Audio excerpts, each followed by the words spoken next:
নমস্কার বন্ধুরা, আজ আমি বানাতে চলেছি শিঙি মাছের সরষে ঝাল। এই খুব সহজ এবং সুস্বাদু, খুব কম উপকরণ দিয়ে এই রেসিপিটি বানানো হয়েছে। চলুন আর দেরি না করে ঝটপট বানিয়ে ফেলি শিঙি মাছের সরষে ঝাল। প্রথমে কড়াই সামান্য তেল দিয়ে তাতে কালো জিরে, জোয়ান, কাঁচা লঙ্কা দিয়ে নেব। তারপর সরষা, কাঁচা লঙ্কা, পোস্ত বাটাটা তার উপরে দিয়ে দেবো। তাতে সামান্য হলুদ দিয়ে দেবো, দিয়ে ভালো করে কষিয়ে জল ঢেলে দেবো। জলটা ফুটে আসলেই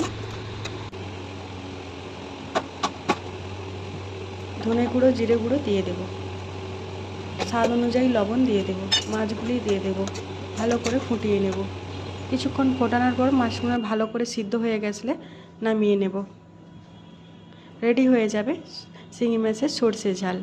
খুব সহজ এবং খুব সুস্বাদু একটি রেসিপি। বাড়িতে একবার অবশ্যই ট্রাই করবেন, আশা করি ভালো লাগবে। ভিডিওটি ভালো লাগলে অবশ্যই লাইক, কমেন্ট, চ্যানেলটিকে সাবস্ক্রাইব করতে ভুলবেন না। ধন্যবাদ।